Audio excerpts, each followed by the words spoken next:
പരിശുദ്ധമാസം റബീഉൽ അവ്വലിൽ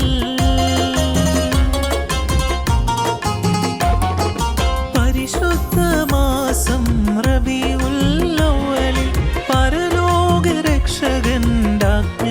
നടത്തുവാൻ പുണ്യപ്രബോധകരായി പിറന്നു പുത്തൻ പ്രസ്ഥാനവുമായി റസൂലേ റസൂലേ